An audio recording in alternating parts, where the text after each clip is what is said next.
ইতিহাস গড়লেন ঋষভ পন্থ। ২৭ কোটি রুপিতে দিল্লির অধিনায়ককে কিনে নিল লখনৌ সুপার জায়ান্টস। বিশ্বের সবচেয়ে দামি ক্রিকেটার এখন এই ভারতীয় ব্যাটার।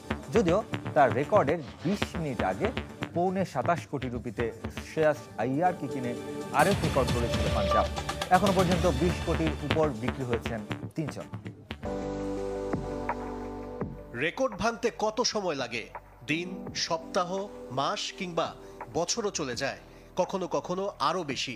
তবে আইপিএল রেকর্ড ভাঙতে সময় লেগেছে মাত্র ২০ মিনিট। বিশ্বের সবচেয়ে দামি ক্রিকেটার এখন ঋষভ পন্থ। মূল্য ২৭ কোটি রুপি, টাকায় প্রায় ৩৯ কোটি। অঙ্কটা কত বড় তার একটা ছোট ধারণা দেয়া যেতে পারে। বিপিএল এর কোনো ফ্র্যাঞ্চাইজি এক মৌসুমে পুরো দল চালাতে এত অর্থ ব্যয় করতে পারে না। এমনকি বাংলাদেশের জনপ্রিয় এই ফ্র্যাঞ্চাইজি লিগের টাইটেল স্পন্সরের মূল্য এর চাইতে কম। দিল্লির ছেলেকে দিল্লি রেখে দিতে চেয়েছিল। লড়াইটা হচ্ছিল মূলত লখনৌর সাথে হায়দ্রাবাদের। ২০ কোটি ৭৫ লাখ রুপিতে বিট জিতে নেয় লখনৌ।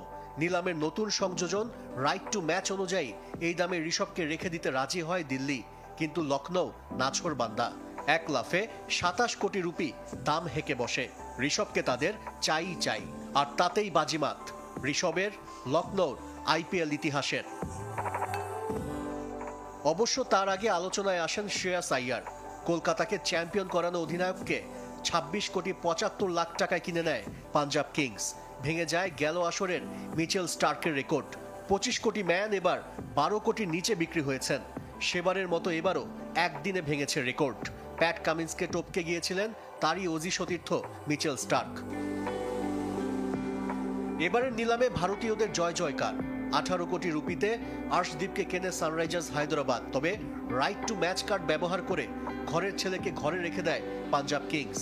সমপরিমাণ অর্থে যুজবেন্দ্র চাহালকেও কিনেছে ফ্র্যাঞ্চাইজিটি। বিদেশিদের মধ্যে প্রথম দিন সবচেয়ে বেশি দাম উঠেছে জস বাটলারের। ৭ মৌসুম পর রাজস্থান ছাড়লেন এই ইংলিশ তারকা।